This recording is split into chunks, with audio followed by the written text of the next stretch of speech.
Muy buenas noches, tengan estimados alumnos. Los saluda con el gusto de siempre la doctora María Catalina Domínguez Nájera y es un placer para su servidora poder llevar a cabo la disertación de nuestra segunda sesión virtual de la materia que lleva por nombre Legislación Educativa, en este caso, la licenciatura en Pedagogía. Les pido por favor a todas y todos los que ya se encuentran conectados a nuestra sala me puedan informar si me ven y si me escuchan de manera correcta para que luego entonces podamos dar inicio con la disertación de los temas. Muchísimas gracias. Bienvenidos todos.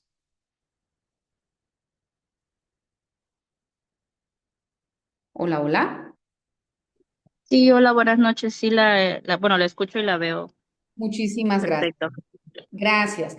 Tuvimos una dilación en unos minutos porque quienes se conectaron a la sala pasada se dieron cuenta que apenas estábamos terminando con otra materia. Entonces, no se preocupen, los minutos que hayamos tomado son los que les voy a reponer. Ustedes terminan en tiempo y forma con la hora que nos corresponde al día de hoy.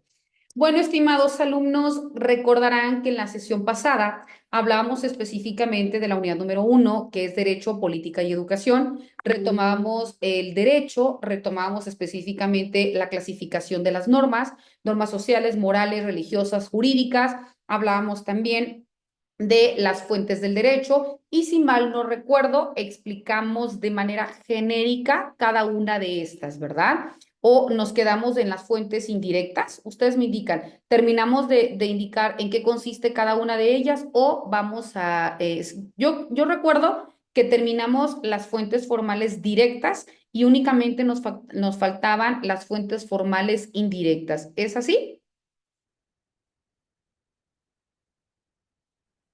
Hola, hola. No sé si hay un detalle con su internet, con el mío, pero no sé si me están escuchando o no.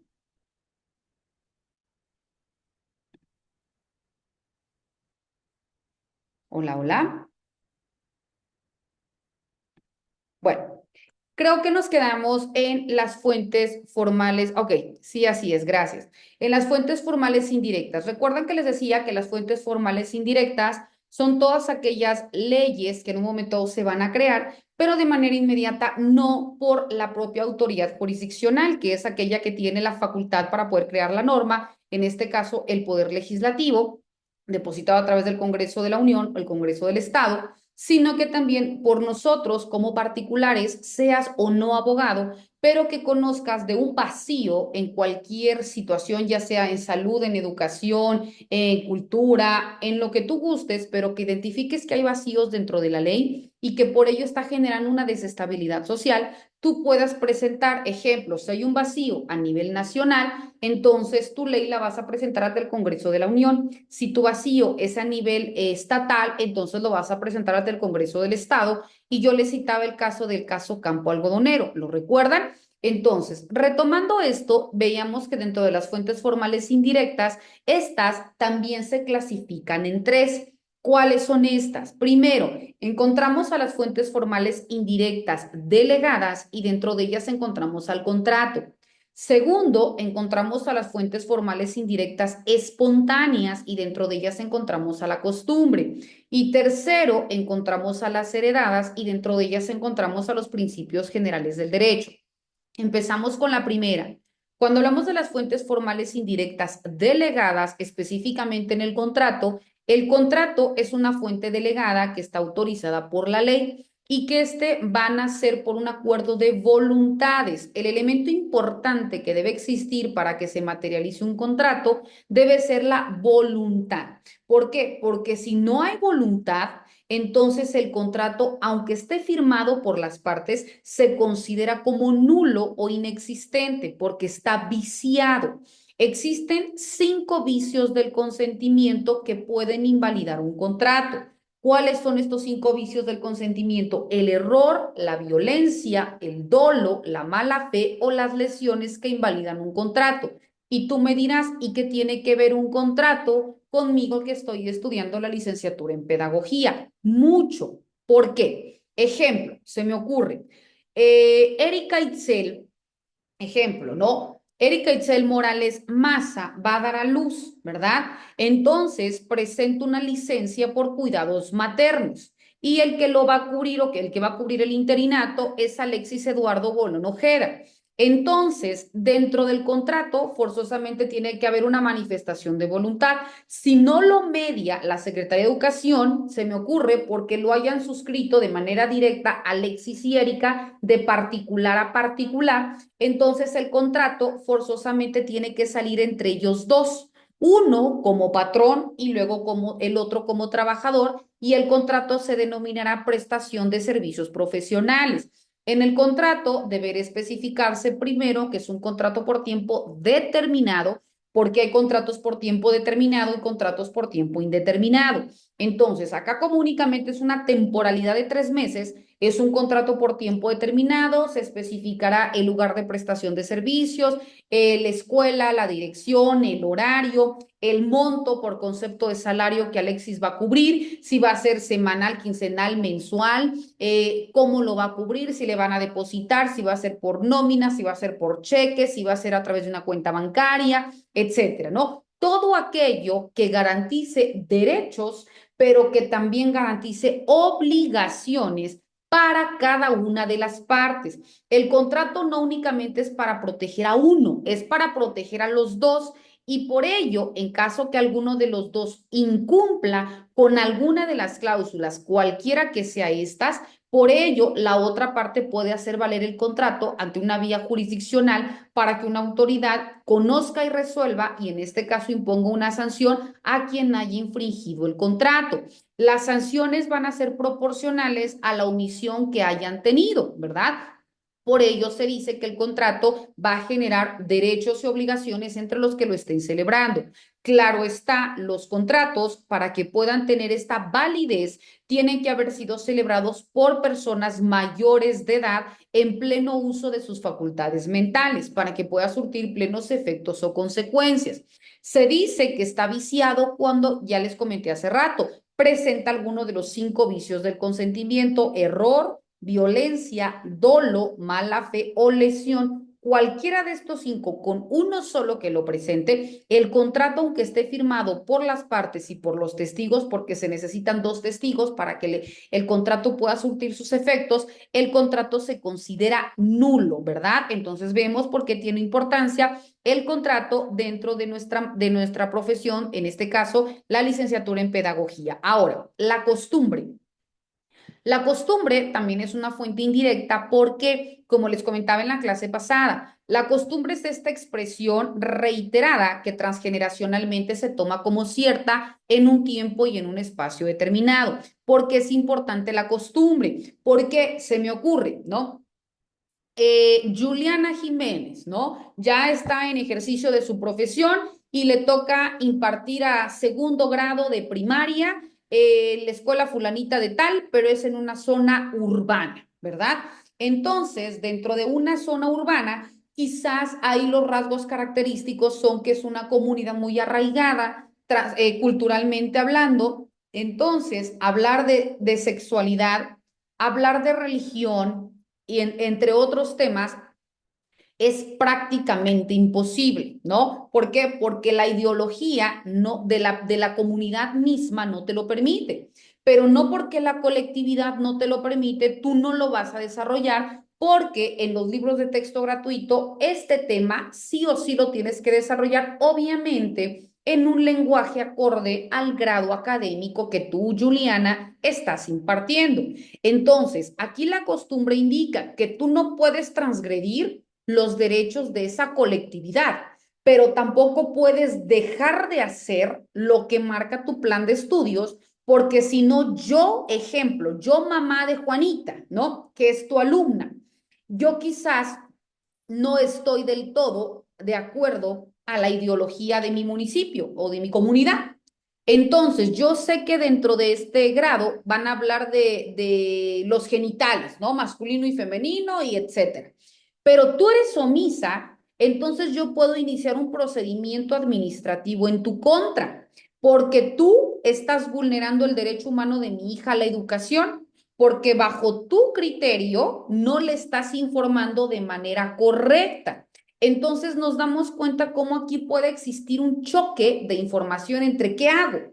¿Hago lo que me dicta el plan de estudio o hago lo que la colectividad me dice? Porque si no al rato me van a linchar, ¿verdad? Entonces, aquí qué nos dice, debes de tomar en cuenta la idiosincrasia social, debes de conocer, ¿verdad? ¿Cuáles son la ideología? ¿Cuáles son los orígenes? ¿Cuál es la forma de pensar de esta comunidad en donde tú estás trabajando para que no trastoques otro tipo de intereses? Y ahora sí, como ya tienes pleno conocimiento de todo aquello que conlleva la ideología, los usos y costumbres, puedas unificar este tema sin trastocar otro tipo de valores o de cuestiones que aunque no las compartas, pero que tampoco tú puedes llegar como una ola revolucionaria, porque también la costumbre es una fuente del derecho, que incluso a nivel internacional, dentro del derecho internacional, se considera la costumbre jurídica internacional.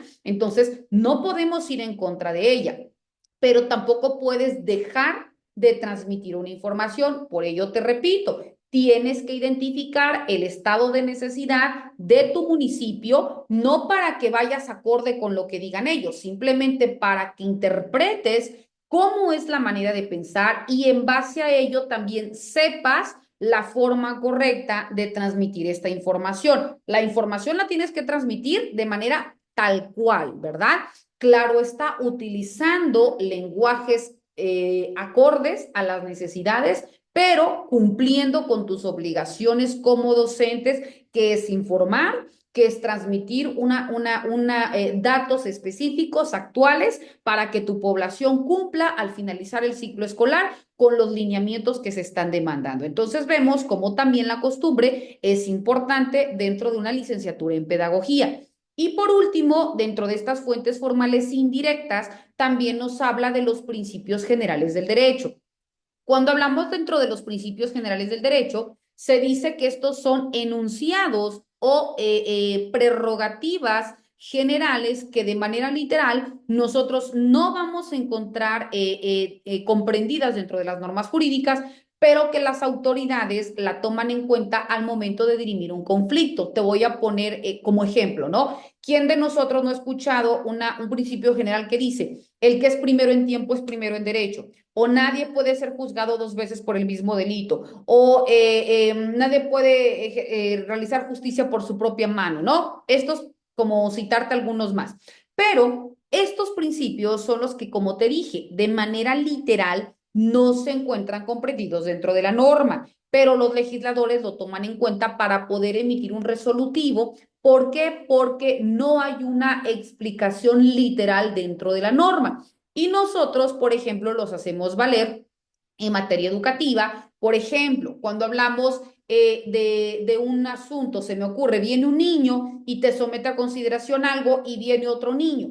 Tú no nada más vas a emitir un posicionamiento real en base a lo que te dijo el primero. Si te quedarás con la máxima jurídica, el que es primero en tiempo es primero en derecho, quizás, pero recuerda que toda persona tiene que ser oída y vencida en un juicio. Tú tienes que tener la información de ambas partes para en base a lo que las dos partes te están sometiendo a consideración, tú puedas recabar elementos y ahora sí, emitir un pronunciamiento, pero que sea verdadero, que sea correcto y que sea igualitario para no generar una vulneración a derecho de quién, de las partes. Ahora, dicho esto, vemos que otro de los lineamientos que maneja nuestro plan de estudio es reconocer la importancia de un derecho constitucional. Sin embargo, de manera literal no nos indica nuestro plan de estudio, pero es importante que nosotros sepamos que el derecho se clasifica en tres, que es derecho público, derecho privado y derecho social. Cada una de estas tres clasificaciones a su vez se subdivide en lo que se conoce como ramas del derecho. En las ramas del derecho encontramos al derecho civil, al derecho penal, al derecho laboral, al derecho mercantil, al derecho constitucional, al derecho administrativo, entre otras, ¿no? Hay infinidad de derechos. Una de estas ramas es el derecho constitucional. El derecho constitucional es una rama del derecho público que estudia la estructura y que estudia el funcionamiento del Estado, de sus instituciones, y también de los derechos y garantías que reconocen a los ciudadanos y que todo ello se va a ver regulado de manera específica dentro de nuestra Constitución política porque es la ley suprema. Ojo, aquí mucha atención, por favor, porque quiero pensar que no soy la única. Cuando yo cursaba la escuela hace algunos años, ¿verdad? Yo ahora ya soy doctora en Derecho y también en Educación. Yo soy abogada de profesión, pero también me he especializado en otras ramas. Entonces, les decía, se nos enseñó la pirámide de Kelsen, ¿verdad? Que en la cima o en el pico estaba la constitución política, ¿verdad? Y por ello su nombre, Carta Magna. Y todas las demás leyes estaban por debajo de ella. Ya no me vayan a transmitir esta información cuando ustedes estén frente a grupo, porque esta es una información errónea, ¿ok? En el 2011 existió una reforma constitucional en donde pondera jerárquicamente hablando a la constitución política en igualdad de condiciones de los tratados internacionales. ¿Por qué? Porque se toma en consideración el principio pro persona. ¿Qué quiere decir esto? Lo que te sea más favorable en tu condición de individuo. Te voy a poner un ejemplo.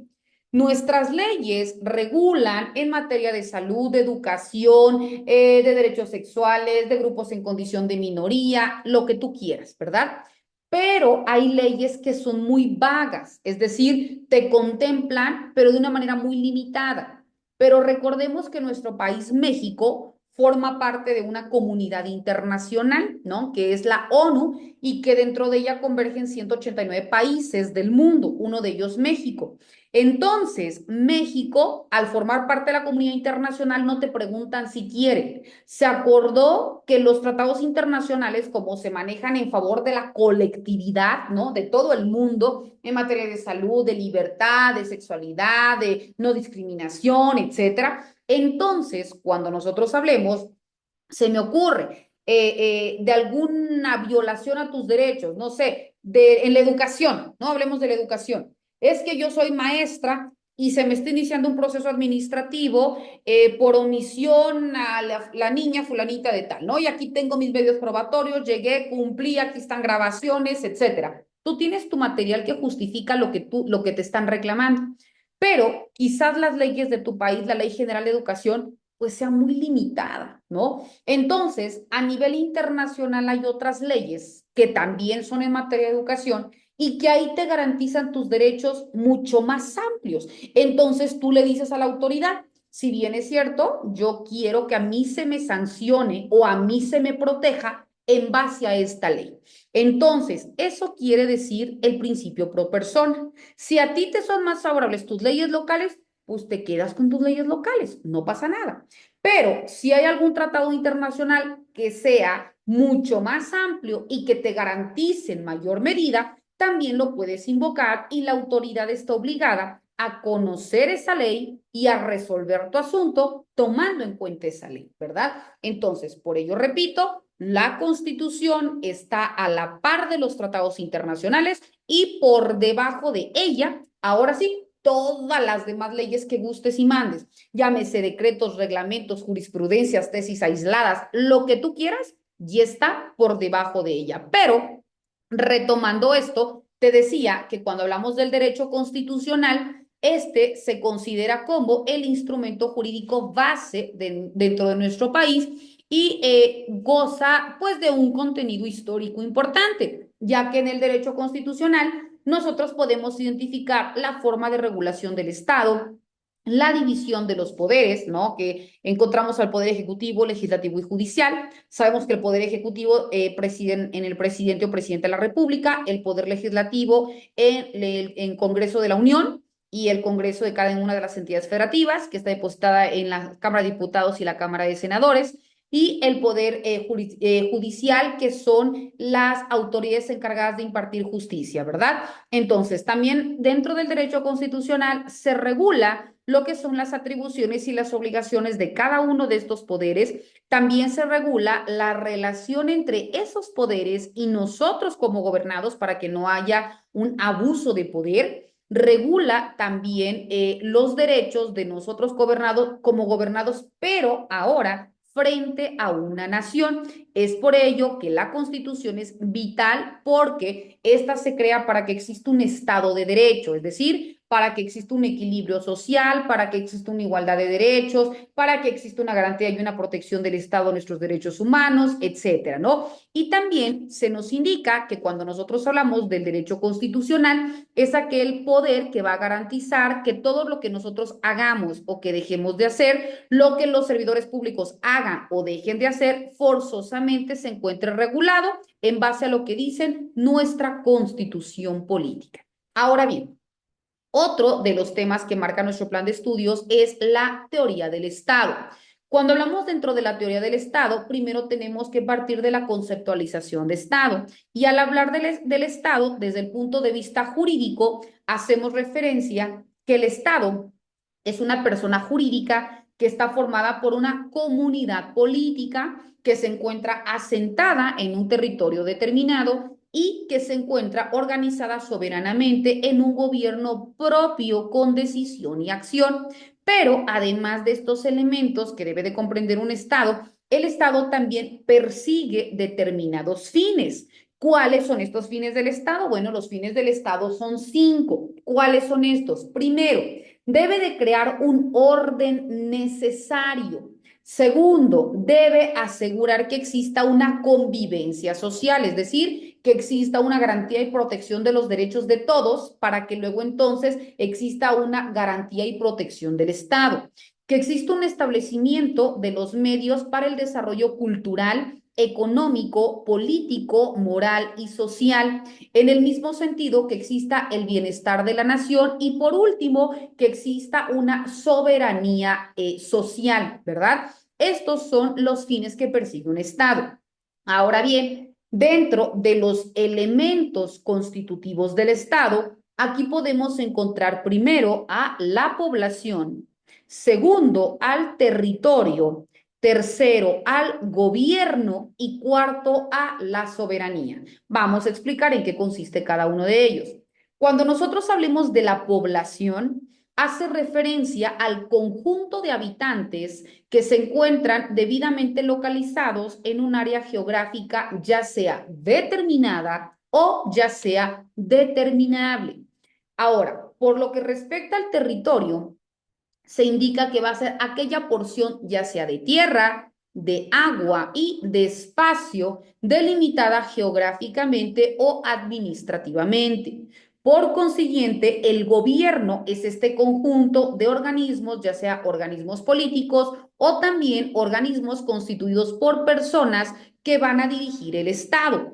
Y por último, cuando nosotros hablamos de la soberanía, es esta cualidad que tiene el poder del Estado, que le va a permitir autodeterminarse y que también le va a permitir autogobernarse libremente sin que exista ninguna intervención de otro poder más que el del propio Estado. Y por ello se va a ver depositado a través de un instrumento jurídico normativo que, como ya les comentaba, es propiamente su constitución política. Ahora, otro elemento que también retoma nuestro plan de estudios es el derecho administrativo.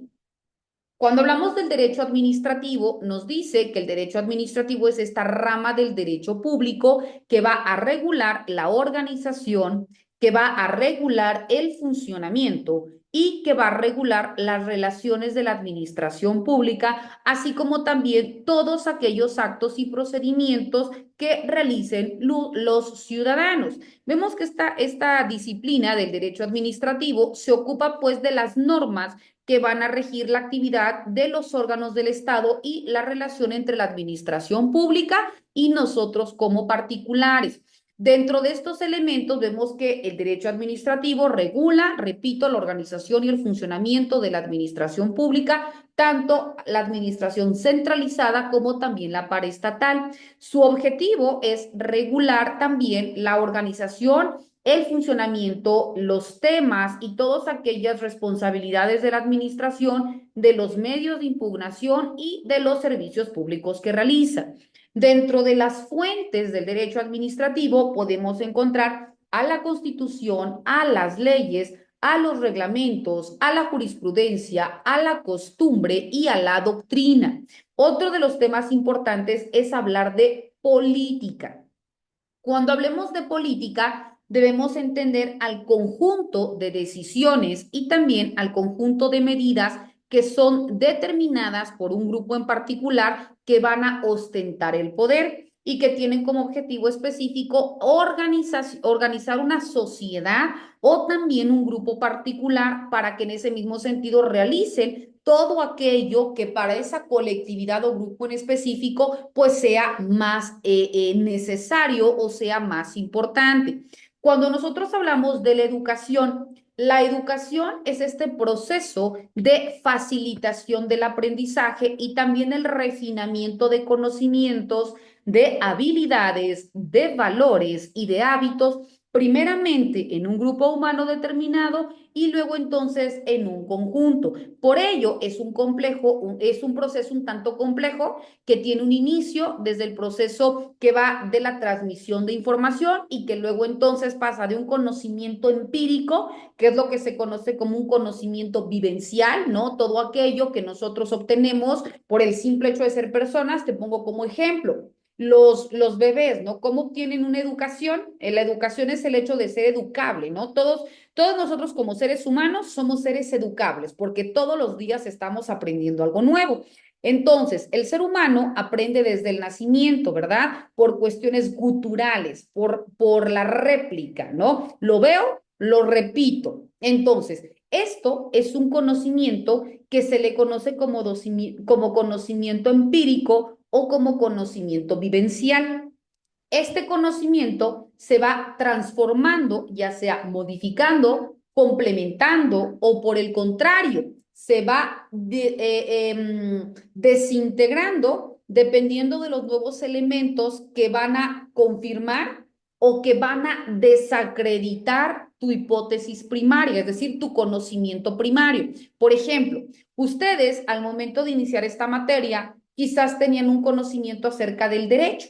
Recuerdan que en la clase pasada yo les preguntaba qué es el derecho y muchos me indicaron es el derecho a la educación, ¿verdad? Quizás yo nada más tengo en mente que eso es un derecho, pero conforme yo les transmití una información que les cité autores, que les cité bases, entonces el conocimiento empírico o vivencial, que es el que nosotros teníamos como conocimiento nato, aprendido por nuestra simple experiencia humana, se va fortaleciendo, se va complementando o por el contrario, perdón, desacredita el conocimiento que tú tenías como base porque quizás dista mucho de lo que con estos elementos científicos yo estoy acreditando.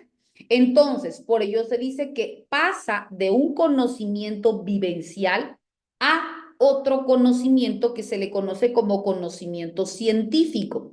El conocimiento científico es aquel que pasa por el estudio de la ciencia y que ahora con elementos probados o con elementos demostrados justifican este resultado final.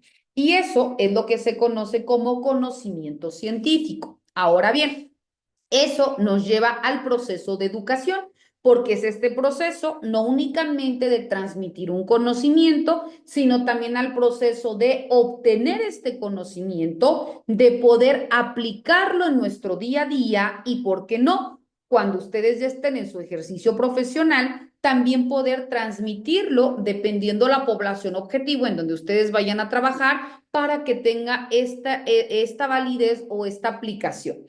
Y por último, vemos que ahora ya vamos en las siguientes unidades, que es el Estado mexicano y la política educativa, que va de 1917 a 1934, de 1934 a 1946, etcétera, hasta llegar a nuestros días. Bueno, vamos a empezar.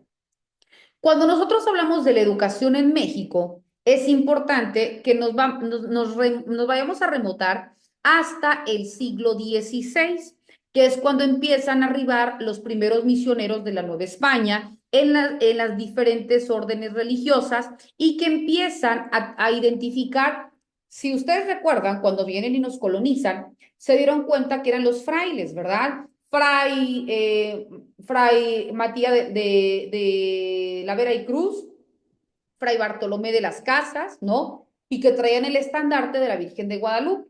Pero en México nosotros estábamos organizados, ¿por qué?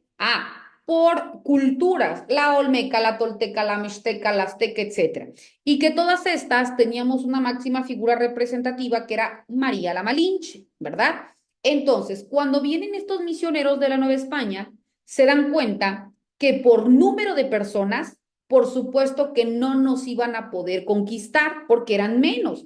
Entonces, se dieron cuenta muy astutos que nosotros nos regíamos en base a un ser divino o por cuestiones de fe, porque cada una de las tribus o de las culturas, independientemente de cuál fuera, algunas creían en el dios del sol, el dios de la lluvia, el dios del fuego, en los animales, en el etcétera, ¿no?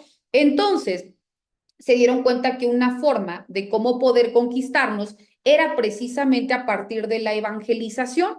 Y es en ese sentido en donde nos indican, vamos a empezar a educar mediante la imposición de la religión católica y primeramente vamos con María la Malinche, porque María la Malinche era la que tenía el dominio de prácticamente todas las culturas. Entonces, al momento de que esto pasa, empiezan a imponerse las diversas órdenes religiosas que llevaban a cabo diferentes actividades de formación e instrucción. Y por ello se empiezan a realizar las iniciativas para poder crear instituciones educativas que fueran o que tuvieran la necesidad de crear sacerdotes, porque obviamente no existían. Pero esto no iba a ser para toda la población. Vieron que únicamente iban a tener determinadas figuras en cada uno de los lugares para que fuera mucho más fácil poder tener el dominio. Yo tengo el dominio de esta persona y esta persona tiene el dominio de N cantidad de personas y así va a ser mucho más sencillo poder controlarlos. Entonces, la evangelización fue primeramente dirigida a la élite criolla y en ese sentido empezaron a expandir la evangelización. Por esta razón, la iglesia empieza a tomar un papel muy importante en materia educativa. Sin embargo, estas órdenes religiosas, por supuesto que no tenían el propósito de poder consolidar un sistema educativo formal, sino únicamente educar para poder continuar generando un estado de poder. Durante casi más de 3 siglos y hasta un poco más de la culminación de la independencia, el modelo educativo religioso, que fue apoyado fuertemente por la doctrina kantiana, es el que establecía o que imperaba en nuestro país y se le conocía como el periodo de la instrucción, que estaba basado en una disciplina como la idea central del proceso educativo. Pero después, con el proceso de la nueva ola ideológica, se viene una forma distinta de poder darle un sentido a la educación y se empieza a imponer en el siglo XIX las ideas de la ilustración, que empiezan a tomar premisas educativas de Juan Jacobo Rousseau, que proponía pasar del periodo de instrucción, que era donde se formaban a unos sacerdotes criollos, y que se pasara por el periodo de formación. En este periodo de formación era el que, en donde la cuestión humana y la libertad de aprendizaje era para todos, ya no únicamente para un grupo poblacional, y esto marca una nueva forma de poder conceptuar la educación en México. Por ello, los criollos liberales lucharon contra el absolutismo español y los insurgentes mexicanos coincidieron en la necesidad de formar un nuevo sistema educativo que fuera menos religioso y que fuera más incluyente. Durante este periodo existió un conflicto, ¿verdad? Y no fue hasta 1842, ante la falta de consenso, cuando el Estado, a partir de la Compañía Lancasteriana, propone a la única institución educativa que se había creado hasta ese momento, que era la Dirección de Instrucción Pública. Entonces, ahí se empieza a tomar en cuenta el papel de la iglesia en la educación y también la noción de libertad educativa para que eso fuera la base, es decir, que la educación se ampliara para todo aquel que quisiera. Y por ello se da un cambio del periodo de instrucción al periodo de formación. Después vemos que para 1867 se promulga lo que se conoce como la Ley Orgánica de Instrucción Pública. Dentro de esta ley se establece que la educación primaria debe ser gratuita y debe ser obligatoria. Se excluye, esto es muy importante, del plan de estudios toda enseñanza religiosa que contuviera algunas disposiciones de este tipo y luego entonces se sientan las bases para que se continúe con una educación secundaria, dentro de las cuales generaba la creación bajo los principios del positivismo y después para que se continuara con una educación de estudios preparatorios. Esta debería ser también debería sentar las bases para una educación profesional. Sin embargo, esta ley al principio únicamente tuvo su forma de regir en el Distrito Federal, hoy conocido como Ciudad de México, y para algunos territorios federales, que luego entonces poco a poco se fue extendiendo en la mayoría de los estados.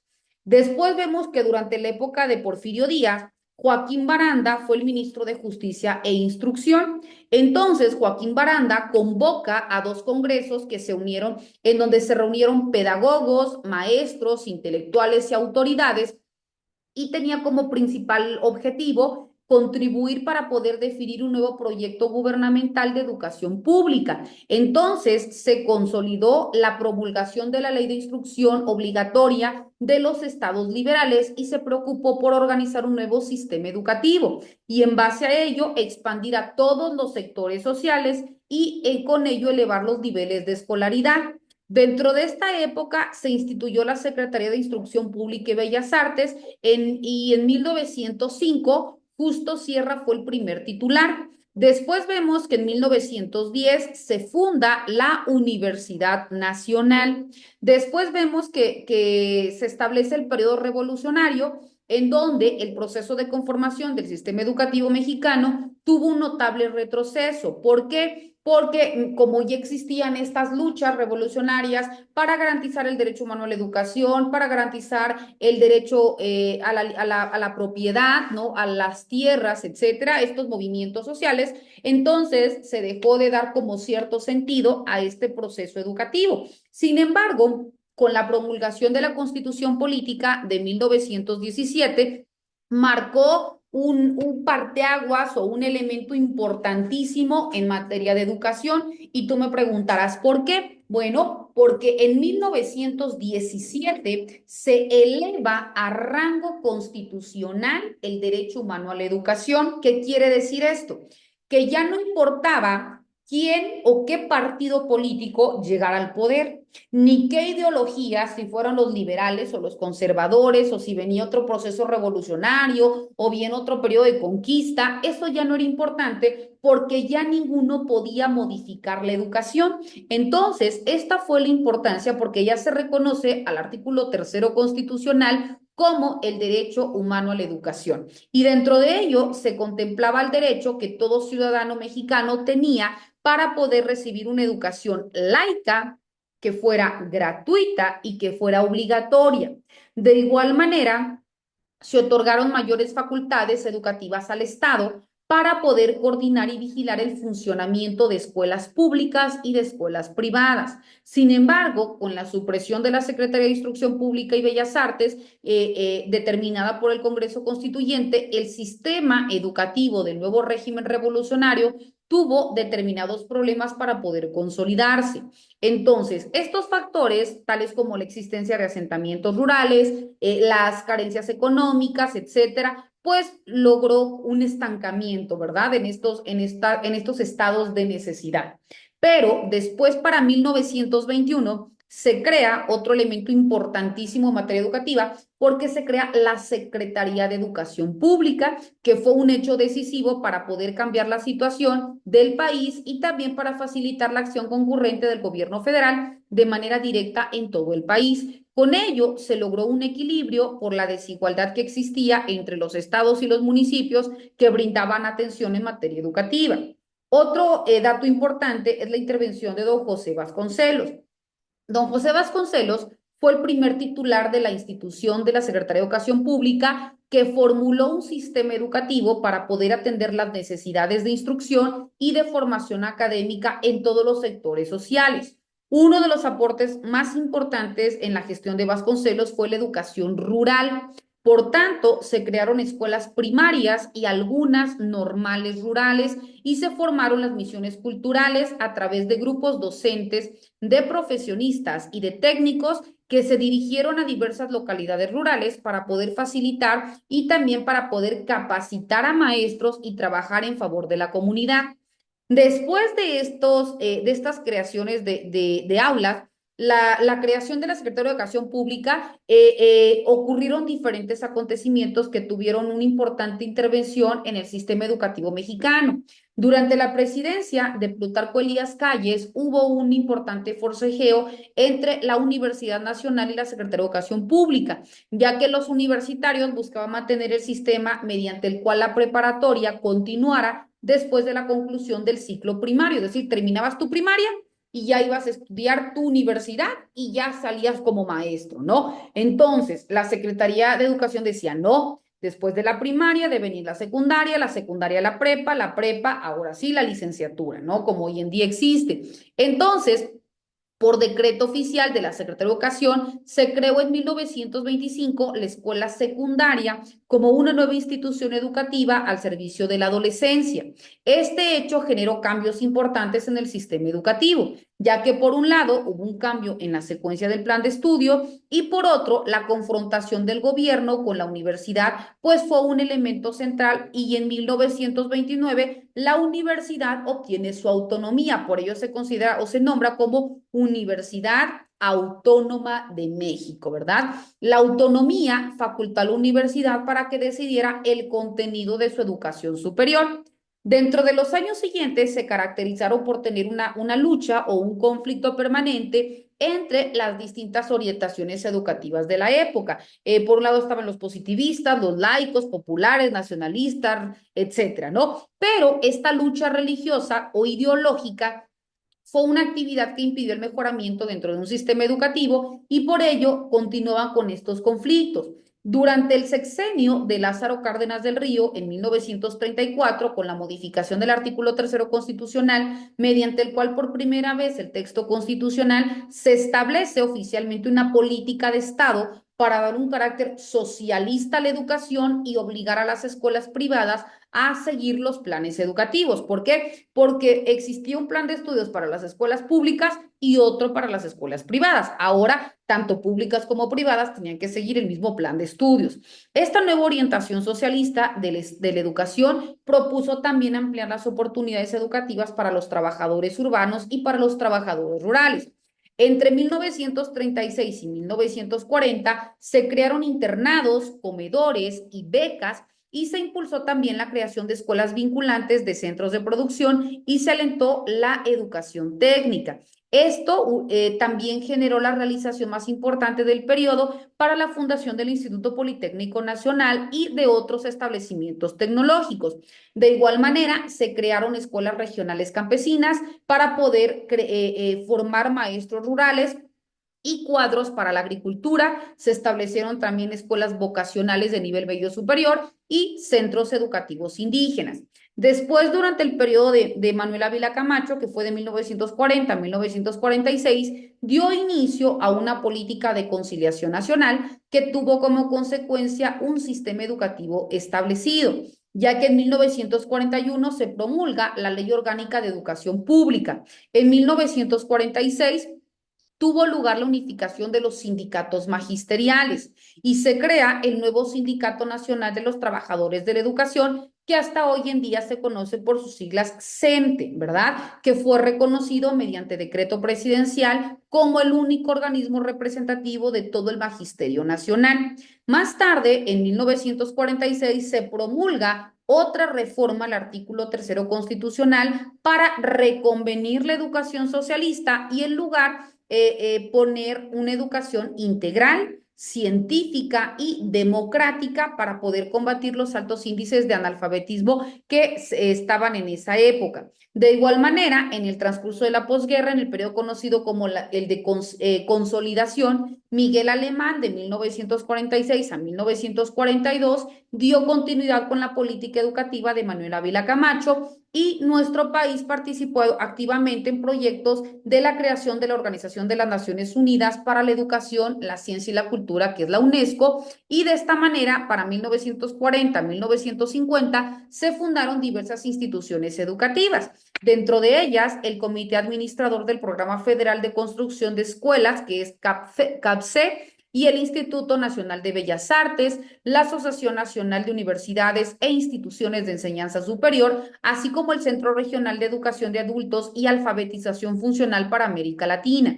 En 1950 se inicia otro periodo también muy importante en la historia del sistema educativo mexicano, que se le conoce con el nombre de expansión. Este culmina en la década de los 90 y es durante el gobierno del presidente Adolfo López Cortines, perdón, Adolfo Ruiz Cortines, que fue de 1952 a 1958, en donde se consolidaron muchas propuestas de los gobiernos anteriores y los servicios educativos y se empiezan a crear en forma importante la educación en México, especialmente en razón a los subsidios a las universidades y los salarios a los profesores. Se crea el Consejo Nacional Técnico de Educación, que se conoce por sus siglas CONALTE, y el Centro de Investigación y Estudios Avanzados del Instituto Politécnico Nacional. Después, en los periodos de Adolfo López Mateos, que fue de 1958 a 1964, así como en el periodo de Gustavo Díaz Ordaz, que fue de 1964 a 1970, se consideró importante poder ampliar las oportunidades educativas mediante apoyos económicos a la educación normal y también en cuanto a la capacitación del trabajo. Por ello, dentro de las políticas más importantes, dentro de estos sexenios, se encontró el Plan para la Formación del Mejoramiento y la Expansión de la Educación Primaria en México, o también conocido como el Plan de 11 años. Y dentro de la distribución de los libros de texto gratuito para las escuelas primarias, que también sin lugar a duda motivó la creación de la Comisión Nacional de los Libros de Texto Gratuito. De igual manera, el objetivo era ofrecer salidas laterales que posibilitaran la incorporación al trabajo de los alumnos que no accedieran a los niveles educativos superiores. Y dentro de 1963 a 1970 se implementaron diferentes programas y también se crearon varios centros de adiestramiento y capacitación para el trabajo industrial agrícola.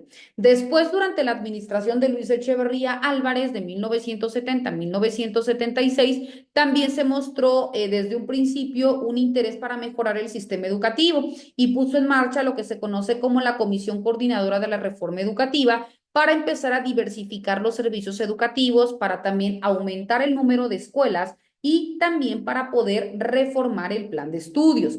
Esta nueva ley empieza también a generar una nueva forma de poder establecer una nueva ley, y en 1973 se sustituye la Ley Federal de Educación específicamente por lo que anteriormente se conocía como la Ley Orgánica de Educación. La Ley Orgánica de Educación es la que se publicó en 1941 y en 1973 ya se crea la Ley Federal de Educación. Y esta nueva ley adoptó la definición de educación como la institución del bien común y organizó al sistema educativo nacional para poder establecer nuevas bases que impulsaran los derechos que todos nosotros como individuos tenemos para recibir educación en igualdad de circunstancias.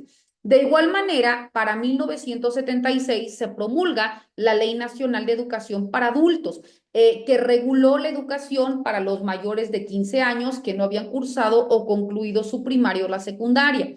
Esta educación fue conocida como la educación extraescolar, que estaba basada en la enseñanza autodidacta y la solidaridad social. Durante este periodo se crearon diversas instituciones educativas, como por ejemplo el Consejo Nacional de Fomento Educativo, que se le conoce por sus siglas de CONAFE, el Colegio de Ciencias y Ciencias y Humanidades, que se le conoce por sus siglas CCH, y el Colegio de Bachilleres y el Colegio Nacional de Ciencia y Tecnología, que es el CONACYT. De igual manera, la Secretaría de Educación Pública modificó su estructura orgánica y instituyó la Subsecretaría de Planeación y Coordinación Educativa, que era una dependencia que inició la desconcentración técnico-administrativa con la creación de 39 unidades de servicios educativos descentralizados en las 9 regiones que fue dividido nuestro país. Después, en la administración de José López Portillo, que fue de 1976 a 1982, se llevó a cabo un diagnóstico de la situación escolar en el nivel básico y se diseñó el Plan Nacional, que se le conoce por sus siglas PNE. Este diagnóstico del PNE llamó especialmente la atención en los diversos problemas de la educación preescolar, ya que la atención de la demanda baja y la distribución de oportunidades era desigual. Entonces, se empieza a identificar bajos índices de eficiencia y por esta razón uno de los objetivos prioritarios del plan era la educación preescolar y la puesta en marcha del programa Educación para Todos, en donde tenía como objetivo que todos los niños que tuvieran un rezago educativo, pues tuvieran una nivelación educativa. Con una segunda prioridad de este plan se señalaba el objetivo de vincular la educación terminal con las necesidades de la producción, para lo cual fue necesario establecer programas para la educación superior técnica. Y luego entonces se crea el Colegio Nacional de Educación Profesional Técnica, que se le conoce por sus siglas CONALEP, en 1979. Después, la tercera prioridad del PNE se refirió al impulso otorgado al gobierno para poder elevar la calidad de la educación y por ello se mejoró la formación de los maestros gracias a que en 1978 se crea la Universidad Pedagógica Nacional. Otro de los elementos importantes del PNE era mejorar la eficiencia del servicio educativo para poder avanzar en una materia de organización interna. Entonces, la Secretaría de Educación genera la desconcentración de actividades mediante el establecimiento de 31 delegaciones en las entidades federativas y se avanza en el diseño e instrumentación de un marco general para coordinar y planear la educación superior. Para 1976, la SEP crea la Coordinación General de Educación Superior, Ciencia y Tecnología. Como complemento a esta acción, en 1978 fue promulgada la Ley Nacional de Coordinación de la Educación Superior y para 1979 se crea la Coordinación Nacional para la Planeación de la Educación Superior, que se conoce por sus siglas CONSPE. Para 1980 existe otra modificación al artículo tercero constitucional en donde se incluye el concepto de autonomía universitaria. Esta adición de la autonomía fue concebida como el ejercicio de determinadas facultades que el Estado organizaba o bien otorgaba a las entidades públicas no centralizadas. Y por tanto, mediante un acto jurídico emanado del Poder Legislativo, se concede el derecho de las instituciones universitarias para expandir sus propias normas y reglamentos y para poder realizar fines con respecto a la libertad de cátedra, al proceso de investigación y también para poder determinar sus planes y programas de estudio, entre otras situaciones. Después, durante el periodo de José López Portillo, se transformó el sistema educativo mexicano. Para 1978, el gobierno federal puso en marcha el Programa Nacional de Educación a Grupos Marginados. Para 1981 se elaboró el Programa Nacional de Alfabetización y se crea el Instituto Nacional de Educación para Adultos, que se le conoce por sus siglas INEA.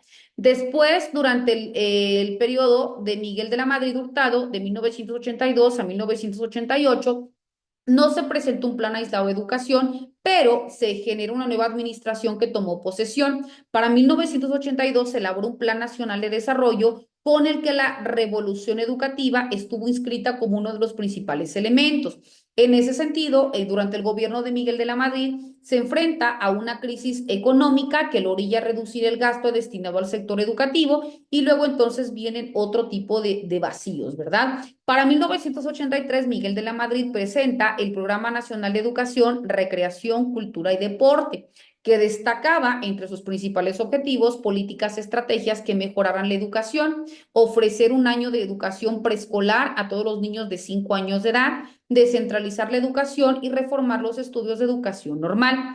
Otro de los objetivos importantes del programa era dirigir la descentralización de la educación básica y normal y también desconcentrar la educación. Dentro de 1988 a 1994, con la firma de un acuerdo nacional para la modernización de la educación básica, se generan elementos importantes en el gobierno estatal y que hicieron frente a nuevos requerimientos específicos para el gobierno, ¿no? Se habla específicamente de nuevos planes de estudio, se habla ahora de una inclusión educativa, de mejoras en materia de la educación, de mejores oportunidades también para los derechos de la base trabajadora y de garantizar que realmente existe una educación laica, gratuita y obligatoria. Bueno, estimada Juliana, me indica la plataforma que ya hemos culminado con nuestra sesión. Sin lugar a dudas, se han dado cuenta que los temas son muy extensos. Su servidor intentó hacerlo lo más digeribles posible. Espero que haya quedado del todo claro. Recordar que esta sesión virtual ha sido grabada para que en el momento que me la compartan, con mucho gusto se las impacto en plataforma y quienes así lo deseen puedan volver a validar el contenido. De igual manera, recordar que tienen como fecha límite el día viernes 2 de mayo para que me hagan llegar sus actividades quienes aún no lo hayan realizado, así como también la emisión de sus 2 comentarios en el apartado de foro. Recuerden, nada más hay un foro aperturado, ahí ustedes le deberán dar clic para que en ese mismo sentido viertan su primer comentario, le dan guardar, luego le dan nuevamente responder, meten su segundo comentario y en ese mismo sentido ya ustedes habrán dado cumplimiento con los puntos que se solicitaron para poder llevar a cabo de manera óptima la materia que nos ocupa. Ha sido un placer haber coincidido con cada una y con cada uno de ustedes. Si Dios me lo permite, volver a encontrarnos en otra materia y si no, les deseo el mayor de los éxitos. Que tengan excelente noche. Bendiciones. Hasta luego.